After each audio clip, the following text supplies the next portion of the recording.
everyone, this is Bushra Khan. Welcome to Sama Podcast. Today we have Dr. Seher Chawla. She is health coach and holistic expert. इनसे जानेंगे कि आप अपना lifestyle कैसे maintain करके रख सकते हैं, हेल्दी कैसे कर सकते हैं, बैलेंस कैसे चल सकते हैं जब डाइट की बात करते हैं. तो चलिए आगे जानते हैं कि मर्द ख़वातीन अपनी ज़िंदगी में अपने लाइफस्टाइल को किस तरह से हेल्दी रखें. अस्सलाम वालेकुम. वालेकुम अस्सलाम. Thank you so much for having me here. It's an honour for us to have you here. आज हम जानेंगे तमाम वो बातें जिससे हम अपने लाइफस्टाइल को हेल्दी रख सकते हैं, क्योंकि अगर हेल्दी लाइफस्टाइल है तो आपका जो मेंटल लाइफस्टाइल है वो भी साथ साथ हेल्दी रहता है. तो ये बताइए, सबसे पहले तो ये बताइए, सबका गिला शिकवा है bakery items, junk food, Fiji drinks, इसके इस्तेमाल से हार्मोन्स फ्लक्चुएट कर जाते हैं. तो हम अपने लाइफस्टाइल को किस तरह से मेंटेन रखें, इसको किस तरह से बैलेंस करके चलें? It's a very beautiful question. Actually आपकी जो हेल्थ है वो 3 चीज़ों पर मुश्तमिल होती है. आपकी फ़िज़िकल हेल्थ, आपकी मेंटल हेल्थ और आपकी स्पिरिचुअल हेल्थ. और ये सारी की सारी चीज़ें इस किस बात से अफेक्ट करती हैं? लोग कहते हैं you are what you eat. मैं कहती हूँ you are what your bacteria eat. आपके जिस्म का बैक्टीरिया जो खाता है, आपका गट ब्रेन एक्सिस भी तो होता है, वही आपका दिमाग बन जाता है, वही आपका स्पिरिट बन जाता है, वही आपका जिस्म बन जाता है. इंसान के जिस्म का जो सबसे ज़्यादा डोमिनेटिंग हार्मोन है वो इंसुलिन है. आपको पता है इंसुलिन की लगाम किसके हाथ में? इंसुलिन की लगाम शुगर के हाथ में, क्योंकि इंसुलिन ने ब्लड ग्लूकोज कंट्रोल करना होता है. जितने भी जंक फूड अशिया का आपने नाम लिया है वो सारे के सारे आपके पास बॉडी में जाके इंसुलिन को डिस्टर्ब करते हैं. जब इंसुलिन डिस्टर्ब होगा तो थायराइड भी डिस्टर्ब होगा. हम सब जानते हैं थायराइड आपका मेटाबॉलिज्म, डाइजेशन, आपके सेक्स हार्मोन्स को कंट्रोल करता है. जब इंसुलिन डिस्टर्ब होगा, औरत का सेक्स हार्मोन भी डिस्टर्ब होगा, एस्ट्रोजन, प्रोजेस्टेरॉन. मर्द का सेक्स हार्मोन भी डिस्टर्ब होगा, टेस्टोस्टेरॉन. यानी वो सारी चीज़ें जो आपके पास शुगर ब्लड में रेस करती हैं वो सारी की सारी आपके पास बॉडी के सारे डोमिनेटिंग हार्मोन्स को डिस्टर्ब करती हैं. और ये इस बात का आंसर है आपके पास कि जो लोग जितने भी ज़्यादा जंक फूड लेंगे उनकी बॉडी के इंसुलिन, थायराइड, सेक्स हार्मोन सब कुछ डिस्टर्ब होगा. यानी कि we should say no to all bakery items, junk food, absolutely. Human blood जो है वो एक टाइम पर 1 टीस्पून से ऊपर शुगर बर्दाश्त नहीं कर पाता. कैपेसिटी ही नहीं है, कैपेसिटी नहीं है एक दिन के अंदर. तो ये बताइए, जब बात करते हैं खवातीन की, आजकल आप देख रहे हैं बढ़ते हुए केसेस है कैंसर के, स्पेशली जब हम बात करते हैं खवातीन की. क्या वजह, क्या वजूहत है? और जब कैंसर ट्रीटमेंट करवा रही होती है तो प्रिकॉशंस क्या हो या प्री मेजरमेंट्स क्या हो, और कैंसर के बाद पोस्ट मेजरमेंट्स क्या होनी चाहिए? आपको पता है खवातीन में कैंसर इतना ज़्यादा क्यों हो रहा है? और इसका दूसरी बात का भी जवाब है. खवातीन में ऑटोइम्यून डिजीज़ इतने ज़्यादा क्यों हो रहे हैं? औरतों का जो सेक्स हार्मोन का रिसेप्टर है, एस्ट्रोजन रिसेप्टर, उसकी ओवर स्टिमुलेशन की वजह से, जिसमें टॉक्सिक एस्ट्रोजन बनने की वजह से. आपको पता है जिसमें टॉक्सिक एस्ट्रोजन कौन ज़्यादा बना रहा है और कैंसर की रीज़न कौन ज़्यादा बन रहा है? जितने भी हमारे पास हमारी इन्वायरमेंट में मौजूद जो प्लास्टिक हैं, जो नॉन स्टिक आइटम्स हैं, जो जंक फूड आइटम्स हैं, सारे के सारे बॉडी में एस्ट्रोजन रिसेप्टर की ओवर स्टिमुलेशन करते हैं. यही वजह है कि अब औरतों की जो ब्रेस्ट कैंसर की शरह है वो दिन ब दिन ज़्यादा बढ़ती जा रही है. आपको पता है कैंसर सेल ग्रो किस चीज़ के ऊपर करता है? अगेन कैंसर सेल शुगर के ऊपर ग्रो करता है. क्या कंट्रोल रखें? आप अपनी डाइट में शुगर नीचे करें. के बाद आप अपनी डाइट में शुगर नीचे करें. आप अपनी डाइट में वेजिटेबल ऑयल्स जो हैं उसको छोड़ दें. आप अपनी डाइट में सारे एंटी इन्फ्लेमेटरी विटामिन इंक्लूड कर दें. एंटी इन्फ्लेमेटरी विटामिन कौन से हैं? विटामिन ए है, विटामिन डी है, विटामिन ई है, विटामिन सी है और ओमेगा 3 फैटी एसिड्स हैं, जो आप अपनी डाइट से अंडे की जर्दियों की फॉर्म में, रेड मीट की फॉर्म में और सप्लीमेंट्स, कॉड लिवर ऑयल जैसी चीज़ों की फॉर्म में भी इंक्लूड कर सकते हैं. और अगर आपके कैंसर का ट्रीटमेंट हो गया है तो उसके बाद भी आपको ऐसे ही रहना है जैसे आप कैंसर की प्रिकॉशन के साथ रह रहे थे. अपने vitamin A, full organic diet, omega 3 fatty acid, सारे प्लास्टिक, नॉन स्टिक और बाजार के अशिया से दूर. जब डब्बे वाले दूध की हम बात करते हैं, यूजुअली बच्चों को तो हम डब्बे वाला दूध पिलाते हैं. हालांकि पहले ये भी टाइम था कि हम खुला दूध का इस्तेमाल करते थे. लेकिन आप ये बताइए कि क्या डब्बे वाला दूध सेफ है या खुला दूध सेफ है? अच्छा, मैं डब्बे वाले दूध के इतने हक में नहीं हूँ और उसके इसलिए इतने हक में नहीं हूँ क्योंकि जिस प्रोसेस से गुजारा जाता है उस प्रोसेस में उसकी बहुत सारी जो ग़िज़ाइयत है उसका नुकसान हो जाता है आपके पास. और दूसरी बात ये कि पहले 2 साल तक अगर माँ बच्चे को ब्रेस्ट फीड कराए, उसको अपना दूध दे, तो उसकी बॉडी में कुछ ऐसे इम्यूनिटी वाली चीज़ें, कुछ ऐसे इम्यूनोग्लोबुलिन्स जन्म लेते हैं जो कि सारी ज़िंदगी उसको बहुत सारी बीमारियों से महफूज रखते हैं. तो पहले 2 साल अगर आप ब्रेस्ट फीड करती हैं तो आप समझे आप अपने बच्चे को एक फौजी की तरह तैयार कर रही हैं पूरी ज़िंदगी के लिए. मजबूरी होती है, कुछ सर्टन केसेस ऐसे होते हैं कि माँ नहीं पिला. मैं डब्बे वाले दूध के हक में नहीं हूँ. और अगर जो छोटा जब बच्चा बहुत ही न्यूबॉर्न बेबी है तो आप क्या सजेस्ट करती है कि जो डॉक्टर्स डब्बे वाला दूध लिख के देते हैं, क्या फिर वही लेकर चले? मैं डब्बे वाले दूध के हक में नहीं, और उसकी रीज़न ये खुले दूध के हक में मैं हूँ अगर वेंडर जो है वो आपके बिल्कुल भरोसे के लायक है. तो अगर वेंडर आपके भरोसे के लायक है, आप उसको अच्छी तरह उबाल के इस्तेमाल करते हैं, अगर आप उबाल के इस्तेमाल करते हैं अच्छी तरह और वेंडर आपके भरोसे का है, तो आपको खुले दूध को प्रेफर करना चाहिए डब्बे के दूध के ऊपर, क्योंकि डब्बे के दूध में वेजिटेबल ऑयल से रिलेटेड कुछ और उसके अलावा कुछ ऐसे इंग्रेडिएंट्स होते हैं जो बच्चे की सेहत के लिए इन द लॉन्गर रन अच्छे नहीं हैं. ठीक, ये बताइए जब बात करते हैं पेट की, आप देखें कि मर्द खवातीन में ये ज़्यादा मसले सामने आ रहे हैं, जिसे हम पौंच भी कहते हैं, कि पेट फूल जाता है या पेट बाहर निकल आता है और लिटरली लगता है जैसे फुटबॉल की तरह ना पेट बाहर निकला है। क्या वजह है, किस तरह से इसको आप मेंटेन कर सकते हैं? आपके पास नॉर्मली 3 टाइप्स की बेली होती है। एक आपकी एड्रीनल बेली होती है, स्ट्रेस की वजह से जो आपका पेट फूलता है, वो आपका पेट इस तरह का होता है कि ऊपर से इतना फूला नहीं होता, नीचे से आपका पाउच की तरह फूला होता है। ये आपकी हार्मोनल बेली भी होती है। हमारे पास बहुत सारी औरतें 35 से 40 के बाद एग्री करेंगी कि ऊपर से पेट फूला नहीं हुआ, नीचे से पाउच बना होता है, जैसे कैंगरू पाउच होता है।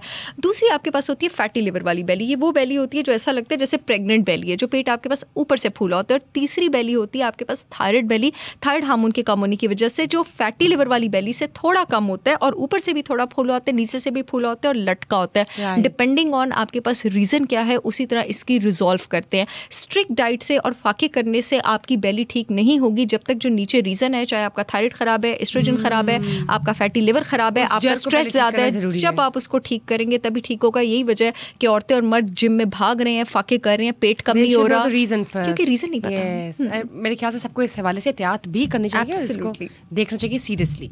जब हम बात करते हैं स्किन फेयरनेस की, तो क्या कोई ऐसी ऑर्गेनिक डाइट है जिसको खाने से आपकी स्किन फेयर होती है?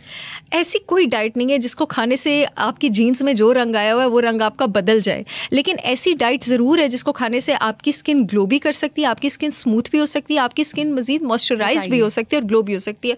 वो सारी डाइट जिसमें विटामिन ए और ओमेगा 3 फैटी एसिड्स इंक्लूडेड हैं। ओमेगा 3 फैटी एसिड्स वो फैट होते हैं जो हमारा जिस्म नहीं बनाता, हमें बाहर से लेना होता है, जैसे अंडे की जर्दी, देसी घी, जैतून का तेल, नारियल का तेल, फैटी फिश हो गई, गोश्त की चर्बी हो गई। ये हमारे बालों और स्किन को लस्टर यानी चमक प्रोवाइड करते हैं। विटामिन ए हमारे पास वो विटामिन है, अगेन ये रेड मीट में सबसे ज़्यादा होता है और आपके पास पर्पल और ऑरेंज कलर की वेजिटेबल्स में बहुत ज़्यादा होता है, अंडों में आपके पास होता है। हमारी स्किन की जितनी रीजनरेशन होती है, यानी पुराने सेल ने झड़ना है, नए सेल ने आना है, स्किन उतनी ज़्यादा हेल्दी होगी। विटामिन ए उसके लिए रिस्पॉन्सिबल है। तीसरा आपके पास जो सीरम्स में भी बड़े मशहूर हैं, विटामिन ई और विटामिन सी, जिनको एंटी एजिंग कहा जाता है। विटामिन ई आपके पास अगेन शेल फिश में, रेड मीट में, नट्स और सीड्स में ज़्यादा मौजूद है। जिन लोगों की डाइट में विटामिन ई ज़्यादा और शुगर नीचे होता है, उनको रिंकल्स नहीं आते हैं। विटामिन सी सारे सिट्रस फ्रूट्स में मौजूद है, आपके पास आंवला में मौजूद है, आपके पास अमरूद में मौजूद है, आड़ू में मौजूद है, हरी सब्जियों में मौजूद है। विटामिन सी जो आपकी स्किन की यूथ वाला, जवान और तनाव रखने वाला प्रोटीन है, कोलेजन, उसको बूस्ट करता है, तो आप यंग रहते हैं।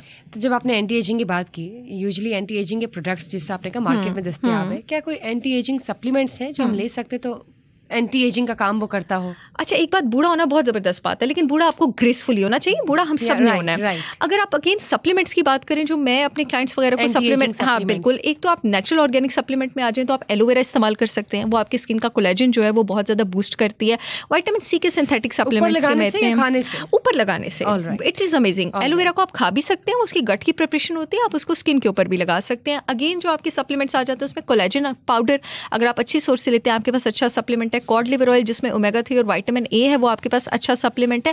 एंड इन मॉडरेट डोजेस आप कभी कभी ग्लूटाथायोन और सेलेनियम भी यूज़ कर सकते हैं, वो इससे क्योंकि बड़े पावरफुल एंटीऑक्सीडेंट्स हैं, आपकी स्किन के सेल्स को डैमेज नहीं होने देते। Vitamin E 800 international unit daily अगर आप ब्रेकफास्ट में यूज़ करते हैं, आपके हार्मोन लेवल्स को भी नॉर्मल रखता है और स्किन को भी अच्छा रखता है। जब बात करते हैं हाइट की, तो एशिया में जो एवरेज हाइट है औरतों की, आई थिंक अराउंड 5 to 5'3" है। अब तो बच्चों को अगर आप देखें तो बच्चों की हाइट ज़्यादा उस तरह ग्रो नहीं करी जिस तरह करती थी पहले ऑर्गेनिक डाइट से। अब तो इतना कुछ मार्केट में आ गया। बच्चों की हाइट के जो मसले हैं उनको कैसे ठीक किया जा सकता है? बच्चों के लिए क्या डाइट रखें कि हाइट ग्रो करे? अच्छा, सबसे पहले बच्चों के लिए क्या ना रखें कि हाइट ग्रो ना करे? हाइट ने किस चीज़ ने ग्रो करवाना है? आपके ग्रोथ हार्मोन ने आपको ग्रो करवाना है। ग्रोथ हार्मोन को नीचे कौन सी चीज़ें लेके जाती हैं? जिस बच्चे की बॉडी में ब्लड शुगर लेवल, इंसुलिन ऊपर होगा, जो बच्चा जंक लेगा, जो बच्चा रात को जागेगा, जो बच्चा रात को जागता है, उसके इंसुलिन लेवल्स अगेन ऊपर जाना शुरू होते हैं। हमेशा याद रखिएगा, जब इंसुलिन ऊपर जाता है, ग्रोथ हार्मोन नीचे जाता है, हाइट नहीं बढ़ सकती। जो बच्चा रात को जागेगा, बच्चा टीवी देखेगा, लैपटॉप पे बैठेगा, आपका ग्रोथ हार्मोन तब सीक्रेट होता है जब आप रात को सो रहे होते हैं। अगर आपके बच्चे रात को नहीं सोएंगे, उनका कद नहीं बढ़ेगा।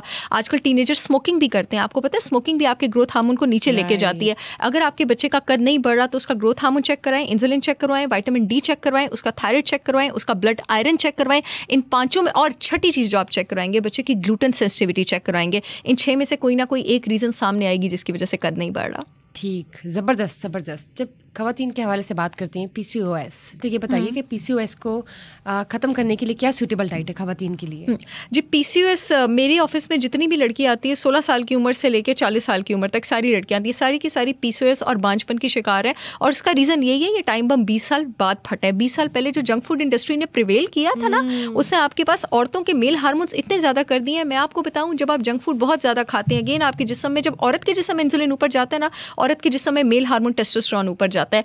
एक औरत जिसके जिस्म में मेल हार्मोन ऊपर जा रहा है, क्या उसको पीरियड्स आएंगे? क्या वो ऐसा हो सकता है कि वो फर्टाइल हो? ज़ाहिर उसने बांझ ही होना है। और पॉलीसिस्टिक ओवरी सिंड्रोम की रीज़न ही आपके पास ये है। मेरे पास जितने भी केसेस आते हैं, मैं बगैर दवाइयों की ट्रीट ही इस तरह करती हूँ कि पहले मैं उनके इंसुलिन लेवल्स को नीचे लेके जाती हूँ, सिस्ट डिसॉल्व होना शुरू हो जाती हैं, फॉलिकल्स ठीक होना शुरू हो जाते हैं। खुदा के वास्ते अपनी बच्चियों को बेकरी से, जंक से, सोडा से दूर रखें। हर बच्ची जो मेरे ऑफिस में आ रही है, उसके मुंह पे दाढ़ी है, उसके मुंह पे एक्नी है, उसको पीरियड्स नहीं आते हैं, माई ससुराल वालों से छुपा के लेके आ रही हैं, बच्चियाँ कंसीव नहीं कर रही हैं। इसकी सारी की सारी जड़ जो है, मैं पब्लिकली कहती हूँ, जंक फूड है, बाहर का खाना। एब्सोल्युटली।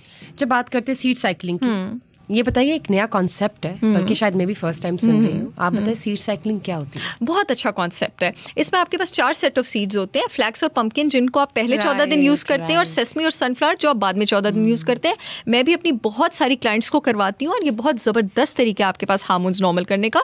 पीरियड्स के पहले दिन से 14वें दिन आपने फ्लैक्स पंपकिन करने होते हैं, और फिर 14वें दिन से लेकर 28वें दिन तक आपने सनफ्लावर और सेसमी सीड्स करने होते हैं, 1-1 टेबल स्पून के साथ। और ये आपके जो एस्ट्रोजन और प्रोजेस्टेरॉन लेवल्स है ना, उसको स्टेप बाय स्टेप, उसके जो 3 फेजेस होते हैं, आपका फॉलिकुलर फेज होता है, ल्यूटियल फेज होता है, जो भी आपके फेजेस होते हैं, उसको नॉर्मल करने में हेल्प करता है। और कम से कम 3 महीने लगते हैं इसको आपका जो है वो असर दिखाने में। लेकिन इसके साथ साथ अगेन जंक फूड छोड़ना, हाँ, इसके साथ साथ जंक फूड छोड़ना, नीट खाने खाना, ऑर्गेनिक की तरफ आना, प्लास्टिक छोड़ना, रात को जल्दी सोना, सुबह वॉक करना, ये चीज़ें ये भी ज़रूरी हैं। ठीक, जब बात करते हैं खवातीन की, 30-35 साल की ब्रैकेट में जो खवातीन हैं, आपने देखा कि उन्हें प्री मेनोपॉज हो जाता है, क्या वजह है और इसको कैसे रोका जा सकता है? हमारे पास आजकल प्रीमेनोपॉज बहुत ज़्यादा जो है वो जल्दी होना शुरू हो गया, पेरीमेनोपॉज।